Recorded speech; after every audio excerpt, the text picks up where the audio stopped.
First ever factory outlet Mukunda jewellery KPHB Kothapet Khammam Somajiguda Hanamkonda. నమస్తే రమగారు. నమస్తే జయ. రమగారు, మనం తలచిన కార్యాలు వెంటనే జరగాలంటే ఏం చేయాలి? నాకు కామెంట్స్లో వచ్చిన ప్రశ్న అనమాట ఇది. చాలామంది అడుగుతున్నారండి, మేము ఏదైనా ఒక పని అనుకుంటున్నాం, అది వెంటనే జరగాలంటే ఏం చేయాలి? రమగారితో చెప్పించండి. ఏం చెప్తారు? ఏమైనా పూజలు చేయాలా, లేకపోతే ఇంకేమైనా చేయాలా? ఇలాంటి ప్రశ్నలు చాలా ఉన్నాయండి. అంటే కాదు జయ, ఏవో తంత్రాలు, ఫలానా తంత్రం, ఈ తంత్రం చేస్తే మనం అనుకున్న పని అనుకున్నట్టు అయిపోతుంది, ఇలాంటివి మనకి చాలా చోట్ల కనపడతాయి. మీరు అనుకున్న పని అయిపోవాలంటే ఇది చదువుకోండి, ఈ రావి చెట్టుకి పాలు పోయండి, వేప చెట్టుకి నీళ్లు పోయండి, అది చేయండి, వాకిట్లో పాలు చుక్కలు పోయండి. వీటన్నిటిని నేను కాదంటల్లా, అవేవో జరుగుతాయేమో, అవి చూసి నేను కూడా ఏదైనా విచిత్రమైన చెప్పేస్తానేమో అనుకుంటారు. ఇప్పుడు నాకు కూడా అలాగే తలచిన పనులు ఉంటాయి, నేను కూడా అనుకుంటా. నేనేం చేస్తానో చెప్తా. థ్యాంక్స్ రమగారు, చెప్పేసేయండి. నేనేం చేస్తాను, ముందు పాజిబిలిటీ ఆలోచిస్తా. అసలు ఇది అవుతుందా? అవ్వనంత ట్రికీగా ఉండే వ్యవహారాన్ని నేను పెట్టుకోను. ఏదైనా ఒకటి చెయ్యాలి. ఇప్పుడు నేను నేర్చుకోవాలి అనుకున్నాను అనుకో, ఒక శ్లోకం, స్తోత్రం 30 శ్లోకాలు ఉన్నాయి అందులో, గడగడ చదివితే రాదు. ఒక్కో శ్లోకము నేర్చుకుంటా. రోజుకు 2 శ్లోకాలు పెట్టుకుని ఆ 2 తరో అయ్యి తర్వాత 3, 4లోకి వెళ్తా. ఏదైనా ఒక పని, ఏదైనా ఒక బజార్ వెళ్ళటం, ఓ ఊరు వెళ్ళటం, ఒకటి కొనుక్కోవటం, ఎవరితోటైనా ఒక విషయం గురించి మాట్లాడటం, ఓ పెళ్లి సంబంధం కదపటం, ఓ బిజినెస్గా స్టార్ట్ చేసుకోవటం, ఇలాంటివి ఏదైనా మొదట పాజిబిలిటీ, అసలు ఎంతవరకు సాధ్యం అనేది ఇది అవుతుందా అని. ఎప్పుడైనా మన తలచిన పనిలో మనం తలుస్తామో అందులో ఇంకా వేరే పీపుల్ ఇన్వాల్వ్ అయి ఉన్నారా అనేది చూడాలి మొదట. ఇప్పుడు నేనే బజార్ వెళ్ళటం అనుకో, నేను ఒకదాన్ని కాళ్ళు చేతులు ఆడిస్తే వెళ్ళిపోతా. నేనే నేర్చుకోవడం అయితే నేనే కాళ్ళు చేతులు నోరో ఆడిస్తే చేసేస్తా. ఇప్పుడు నేను బజార్ వెళ్ళి నిన్ను గలవాలి, నువ్వు అక్కడ ఉండాలి కాదు? అంతేగా, నిన్ను, మీ అమ్మగారిని, మీ అక్కయ్యని, మీ మామయ్యని కూడా కలవాలి. ఈ 5గురు అక్కడ ఉండాలి కదా, ఉండాలా? అవునవును. పాసిబిలిటీస్ చూసుకోవాలి. మనం ఒక విషయం ఒప్పించాలి, ఎవరితోటైనా డబ్బులు పెట్టుబడి పెట్టించాలి, ఎవరి దగ్గరైనా అప్పు తీసుకోవాలి, లేదా తీసుకున్నప్పు ఇప్పుడు తీర్చలేమో, ఫలానప్పుడు తీరుస్తాము, ప్రస్తుతాన్ని నువ్వు ఊరుకో అని చెప్పాలి. అప్పుడు వాళ్ళ పరిస్థితులను బట్టి కూడా మనం ఒకసారి అటువైపు కూడా నిలబడి కొంచెం ఆలోచిస్తే అప్పుడు మనం తలచిన పని ఎంత మటుకు వస్తాం మనకే తెలిసిపోతుంది. దీంతోపాటు దైవ సహాయం తీసుకోవటం. ఇంట్లో నుంచి ఈ పని మీద బయటికి వెళ్ళేటప్పుడు తప్పకుండా ఓ దీపారాధన చేయటం, మీ పద్ధతి ఏదైతే అది ప్రార్థన చేసుకోవటం, ఒక నమస్కారం చేసుకోవటం. ఇంట్లో దేవుడికి మన కష్టం, మన ఇబ్బంది, దేవుడా ఈ పని మీద వెళ్తున్నాను, దీన్ని సజావుగా చెయ్యి అని చెప్పటం. మన ఇంట్లో ఎవరైనా పెద్దవాళ్ళు ఉంటే వాళ్ళకు కూడా ఒక మాట చెప్పటం. చెప్పి వాళ్ళు అంతా సరిగానే అవుతుందిలే అంటే మనకి ఒక పాజిటివ్ సైన్ ఉంటుంది లోపల. వీటితోటి కొంతవరకంగా పనులు అవుతాయి. ఇంకా ప్రచండమైన దైవ సహాయం తీసుకోవాలి. దేవుడా నేను ఈ పని మొక్కు అనుకున్నాను, ఇది తీరితే నీకు 2 కొబ్బరికాయలు కొడతాను, అలాంటివి కాకుండా ఎవరికైనా నేను కూడా సహాయం చేస్తాను లాంటివి మొక్కుకోవటం. దైవ దర్శనానికి వస్తాను అని ఏదైనా ఇవ్వడం అనే దాని మీద కాన్సెప్ట్ నాకు నమ్మకం ఉండదు జయ.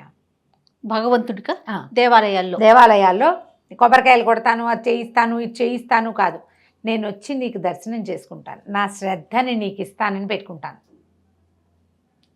ఏదైనా ఒకటి చదువుతా, చాలా మంచి విషయం. ఒకటి చదువుతాను. నేనేం చేస్తానంటే నా ఐడియానే చెప్తున్నా. ఇది ఇప్పుడు ఈ పని అయితే ఇది చదువుతాను అని చెప్పకూడదు.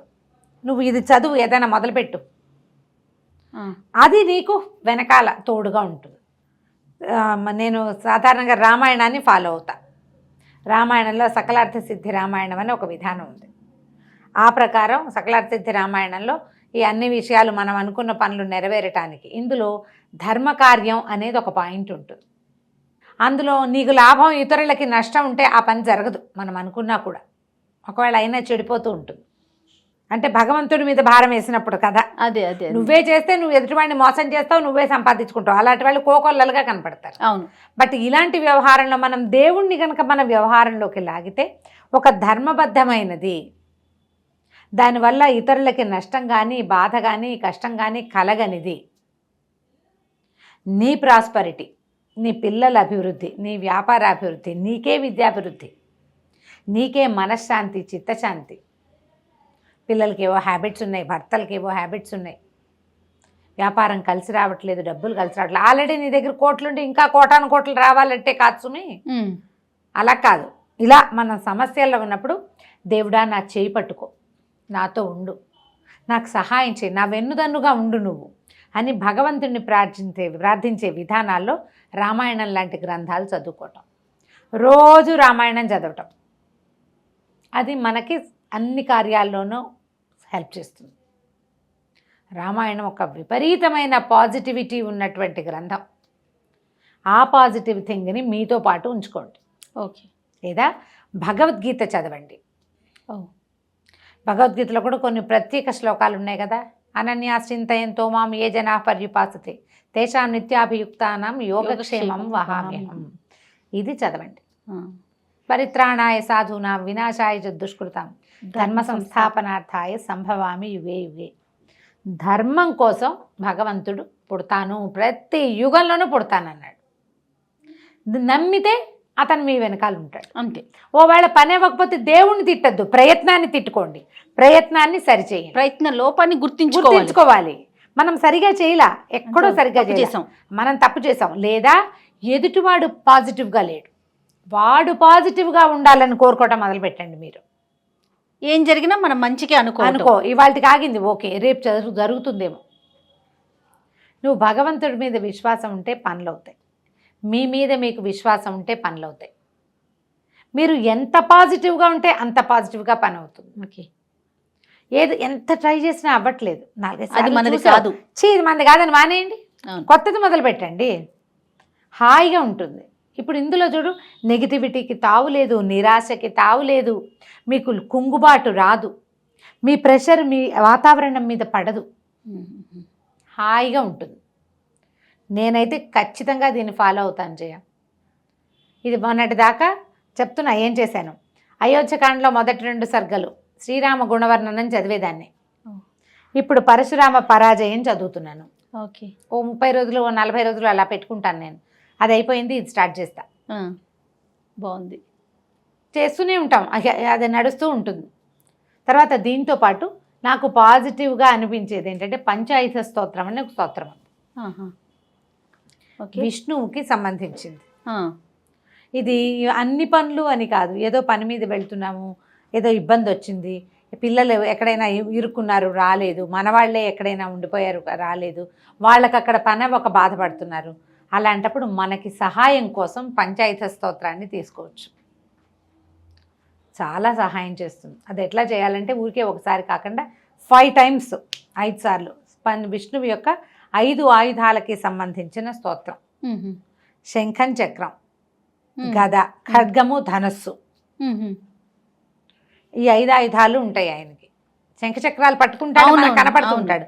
గద నిలబెట్టినట్టుగా సత్యనారాయణ స్వామి పటాల్లో కనిపిస్తుంది కదా. అవునండి. ఖడ్గము నందకం అనే ఖడ్గము, శార్ంగం అనే ధనస్సు, కౌమోదకి గద పేరు. శంఖచక్రాలేమో సుదర్శనము, పాంచజన్యము కదా. అవును. నందకము, శార్ంగము, కౌమోదకి. నందకం ఖడ్గం, శార్ంగం అనేది ధనుసు, ఈ కౌమోదకి అనేది గద. శార్ంగాయుధపాణి అని కనపడుతుంటాడు విష్ణుమూర్తి పేరు, ఆ శార్ంగం ఇదన్నమాట. ఓకే. దీన్ని కూడా మనం సహాయకారిగా చేసుకోవచ్చు. ఇప్పుడు ఇదేంటంటే ఎలా అంటే నీకు కావలసినప్పుడు చేయడం కాదు, ఇది నీ నిత్యానుష్ఠానంలో ఉండాలి. అవును. రోజు చదువుతావు, నీకు ఏదైనా ఇబ్బంది వస్తే చదువుతావు. ఇది ఇంకా ఎప్పుడెప్పుడు వాడచ్చో చెప్తాను నేను. మనం ఏదైనా ఒక పని కోసం వెళ్ళేటప్పుడు, ప్రయాణంలో, ఏదైనా యాత్రకు వెళ్ళేటప్పుడు, దేవాలయ దర్శనానికి వెళ్ళేటప్పుడు, హాస్పిటల్స్కి వెళ్ళేటప్పుడు, అనారోగ్యంగా ఉన్నప్పుడు, పిల్లలకి ఏదైనా యాక్సిడెంట్ అయ్యి ప్రమాదంగా ఉన్నప్పుడు, ఎవరికి యాక్సిడెంట్ అయినా తర్వాత పిల్లలకి దిష్టి తగిలి పిల్లలు తెగ ఏడ్చేస్తుంటారు, నిద్రలో ఏడుస్తారు. అవును. అలాంటప్పుడు ఈ స్తోత్రాన్ని చదువుకుంటే చాలా ఫలితం కనిపిస్తుంది. విష్ణు సహస్రనామంలో లాంటిదే ఇది కూడా. 5 శ్లోకాలు పెద్దవి, తర్వాత ఫలశ్రుతి. ఇవి చదవటం వల్ల మనకి ఏ ప్రయోజనం లభిస్తుందో చెప్పే ఒక 4 శ్లోకాలు, మొత్తం ఆల్ టుగెదర్ 9 శ్లోకాలు. నేను ఇది చదువుతా. ఇది రోజు చదివే అలవాటు. ఏదైనా ఇట్లా సమస్యగా ఉంది, రాత్రులు నిద్ర పట్టలేదు, ఏదో గాభరాగా ఉంది, పిల్లాడు ఏడుస్తాడు, ఎవరి పిల్లాడైనా, నా పిల్లాడు నీ పిల్లాడు తేడాలి, ఎవరి పిల్లాడైనా ఏడుస్తాడు, పిల్లాడిని దగ్గర కూర్చోబెట్టుకుని అది చదివితే మెల్లిగా వాడు సెట్ అయిపోతాడు. ఇలాంటి ఏవైనా అలవాటు చేసుకుంటే మనం తలచిన పనులు అవుతాయి. మీరు ఏవి దైవ సహాయాలు తీసుకోరు, మీకు వద్దు, లేకపోతే అప్పుడు మీ మీదే మీరు నమ్మకం పెట్టుకోండి. నేను ముందే చెప్పాక పాజిటివ్గా ఉండండి. మొత్తం చుట్టూత పరిస్థితులన్నీ మనకు అనుకూలమయ్యేదాకా వెయిట్ చేయండి. అనుకూలం చేయడానికి ప్రయత్నం చేయండి. తలచిన పనులు అయిపోతాయి ఆటోమేటిక్గా. ట్రై చేయాలి కదా, ఖచ్చితంగా ప్రయత్నం అయితే ఉండాలి కదండి. ప్రయత్నం ఉండాలి కదా. దీంతోపాటు ఇంకొకటి నాకు రెగ్యులర్ ప్రాక్టీస్, ఇంకో శ్లోకం చెప్తాను. ఎక్కడికి వెళ్తున్నా సరే రాత్రి పడుకునేటప్పుడు కూడా ఆపదామ భర్తారం దాతారం సర్వసంపదాం లోకాభిరామం శ్రీరామం భూయో భూయో నమామ్యహం. పదే పదే రాముడికి నమస్కరిస్తే ఆయన మన ప్రాబ్లమ్స్ని సెట్ చేస్తాడు. కనీసం నీకు ఒక తాత్కాలిక ఉపశమనాన్నైనా ఇస్తాడు. నువ్వు ఎంత నమ్ముతావో నీకు అంత కుదురుతుంది. ఓకే. ఇదేంటంటే దూరంగా ఎక్కడో మిణుకుమంటున్నటువంటి జ్యోతిని చూసి అక్కడ ఒక వెచ్చదనం ఉందన్న నమ్మకంతో పనిచేయటం. దానికోసం నడుచుకుంటూ వెళ్ళిపోతాం మనం. అక్కడ వెలుగు ఉందని. ఆ వెలుగే ఇట్లా భగవంతుడి స్వరూపం. మనం ఏదైనా ఒకటి పెట్టుకుంటే హాయిగా అవుతుంది. నీకు చేయలేదనుకో. ఇప్పుడు క్రియలు కాదు ఇవి, మనమే చేసుకునేది. అవును. ఫలానా చెట్టు, ఫలానా ఆకు, పువ్వు ఏమీ లేదు. నీ నోరు, నీ బుద్ధి. నువ్వే చదువుకుంటావు. పిల్లలకి నేర్పించండి, హాయిగా ఉంటుంది. నాన్న చదువుకో, రోజువారీ చదువుకుంటూ ఉండు. చదివితే ఉపయోగం ఉందా లేదా అని ఆలోచించకుండా అలవాటు చేసుకుంటే ఖచ్చితంగా ఆ శ్లోకాల వల్ల ఉపయోగం ఉంటుంది మనకి. తప్పకుండా రమ్మగారు. నమస్తే. నమస్తే.